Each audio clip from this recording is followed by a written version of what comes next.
14। پانی کا فارمولا کیا ہے؟ H2O. 2 ملٹیپلائڈ بائی 4 کتنے ہوتے ہیں؟ 8. اردو ادب میں پہلا ناول لکھنے والے writer? Deputy Nazir Ahmad. English میں کتنے واولز لیٹر ہوتے ہیں؟ 5. انگلش میں جو 21 لیٹرز واول نہیں ہوتے انہیں کیا کہتے ہیں؟ کانسوننٹس کہتے ہیں. دنیا کا سب سے یار تو پاگل واگل ہو گیا ہے کیا؟ رمیز نے زج ہو کر ٹوکا تو احمد کی بات بیچ میں رہ گئی. یہ کیا کب سے بچوں والے سوال پوچھے جا رہے؟ اپنے سنگل بیڈ پر شرٹ استری کرتے ہوئے رمیز کی بس ہو گئی تھی. تیرے بھلے کے لیے ہی تیاری کروا رہا تھا، پتہ نہیں وہ ہٹلر تجھے کیا پوچھ لے. رائٹنگ ٹیبل کی کرسی پر موبائل لیے بیٹھے احمد نے احسان جتایا. اس کی بہن پرائمری کی اسٹوڈنٹ نہیں ہے. رمیز شرٹ لے کر کھڑا ہوا اور سوئچ بورڈ سے استری کا تار نکالنے لگا. وہی تو، اکثر گریجویشن لیول کے لوگوں کو ان بیسک سوالوں کا پتہ نہیں ہوتا، جس کے بعد ان کی جو مٹی پلید ہوتی ہے پوچھ مت. اس نے ساری جد و جہد کی وجہ بتائی. لگتا ہے تیری ہو چکی ہے. رمیز نتیجے پر پہنچتے ہوئے وہ بلو چیک والی شرٹ پہننے لگا جو اس نے ابھی ابھی استری کی تھی، جبکہ جینز اور سفید ٹی شرٹ اس نے پہلے ہی زیب تن کی ہوئی تھی. شرٹ پہن کر وہ چھوٹی سی ڈریسنگ ٹیبل کے سامنے آیا اور بال بنانے کے بعد اپنا چشمہ اتار کر صاف کر کر پھر پہن لیا. وہ بالکل تیار تھا. یہ لو. تبھی فرحاد ہاتھ میں ایک چھوٹی پیالی لیے اس کی جانب آیا. یہ کیا ہے؟ وہ متعجب سا پلٹا.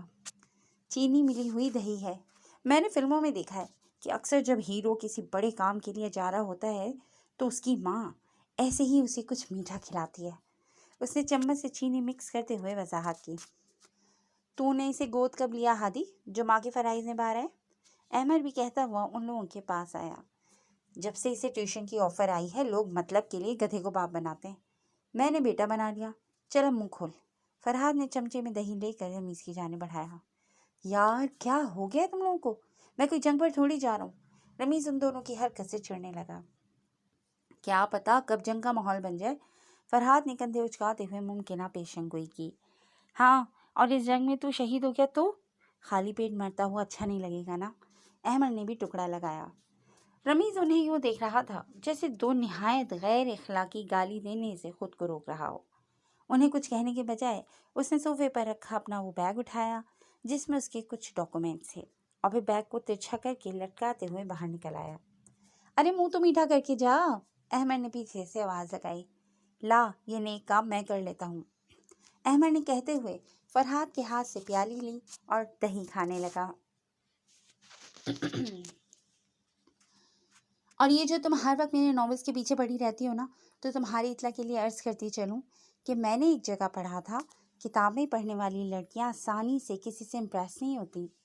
گیلے کپڑے رسی پر سکھاتی یشوا نے کسی بات کے جواب میں کہا. ہاں بالکل، یہ سچ ہے، لیکن ان لڑکیوں کے لیے جو دانشور عالم و مفکرین کے لکھے فلسفیانہ یا تربیتی کتابیں اور ناولس پڑھتی ہیں. تم جیسی نہیں جو ڈری سہمی معصوم ہیروئنز اور اپنے خواہ مخواہ کے ٹشن کے ساتھ ان پر مسلط رہنے والے سو کالڈ ہیروز والے ناولس میں غرق رہتی ہے. دوسری رسی پر کپڑے سکھاتی عائشہ نے بھی ترکی و ترکی جواب دیا. مجال ہے جو کبھی میری کسی بات سے اتفاق کر لو تم. وہ سلگ کر رہ گئی.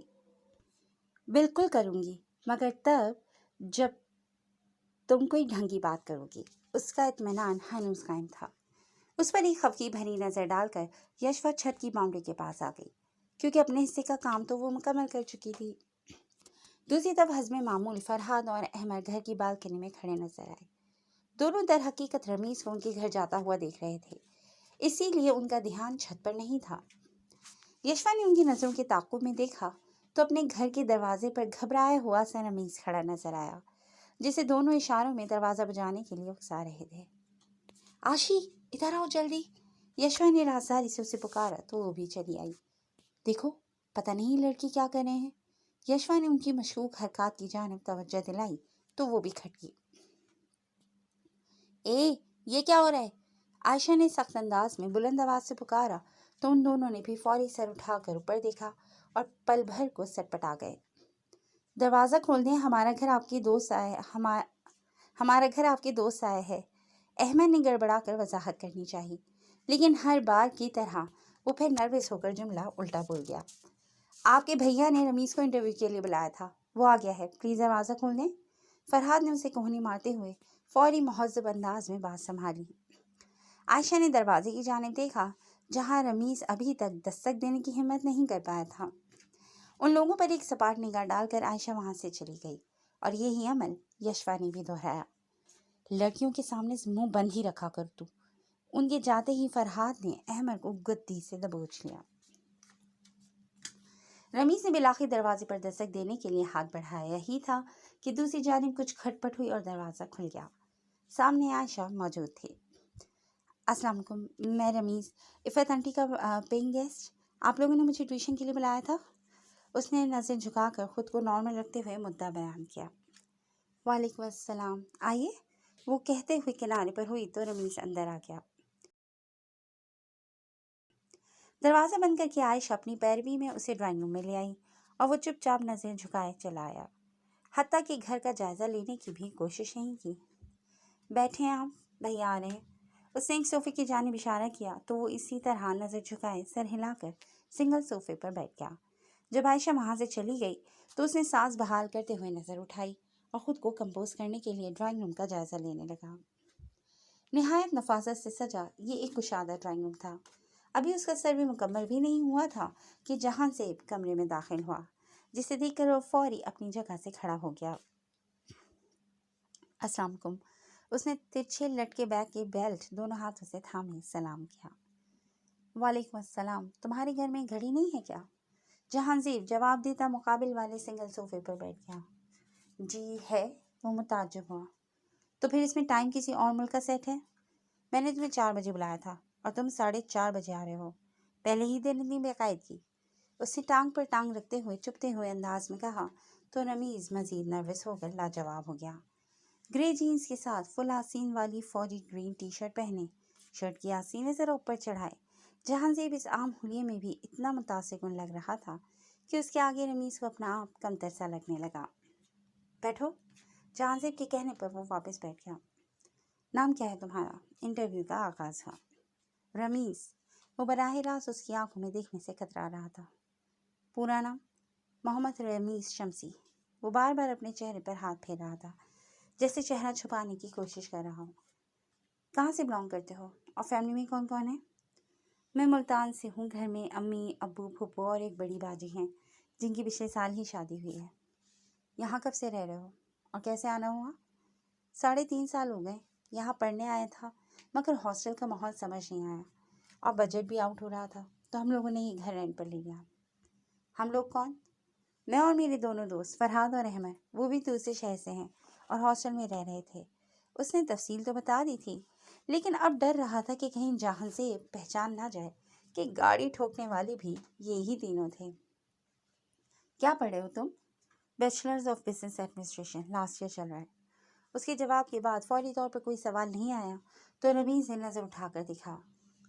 جہاں زیب کھوجتی ہوئی نظروں سے اسے دیکھ رہا تھا۔ مجھے لگ رہا ہے کہ میں نے تمہیں کہیں دیکھا ہے، اس نے ذہن پر زور دیتے ہوئے کہا تو رمیز کے ہاتھوں کے طوطے اڑ گئے۔ یہیں سامنے بالکنی میں یا محلے میں ہی کہیں دیکھا ہوگا۔ رمیز نے بمشکل خود کو نارمل رکھتے ہوئے اس کی سوچ بھٹکانی چاہی تاکہ وہ ذہن پر زیادہ زور دے کر کہیں واقعی یاد نہ کر لے کہ اسے کہاں دیکھا ہے۔ جہاں زیب نے فوری کوئی جواب نہ دیا۔ میتھس میں کیسے ہو تم؟ ایک نیا سوال آیا۔ بہت اچھا، انفیکٹ وہ میرا فیوریٹ سبجیکٹ ہے، جھٹ سے جواب ملا۔ اپنے ڈاکومنٹس لائے ہو؟ جی۔ تو صرف بیگ میں رکھنے کے لیے لائے ہو؟ اس کی طنزیہ سوال پر لمحے بھر کو وہ متعجب ہوا، پھر اپنی عقل کو کوستے ہوئے جلدی سے ڈاکومنٹس نکال کر اسے تھمائے، جنہیں وہ بغور چیک کرنے لگا۔ جہاں زیب کی سنجیدہ نظریں اس کی گزشتہ تعلیمی ریکارڈ کا جائزہ لے رہی تھیں، جبکہ رمیز خود بھی چور نظروں سے اسے دیکھ رہا تھا، جیسے اس کے تاثرات سے آئندہ رد عمل کا اندازہ لگانے کی کوشش میں ہو۔ تعلیمی ریکارڈ تو کافی اچھا ہے تمہارا، اس نے کاغذات واپس کرتے ہوئے صاف گوئی کا مظاہرہ کیا۔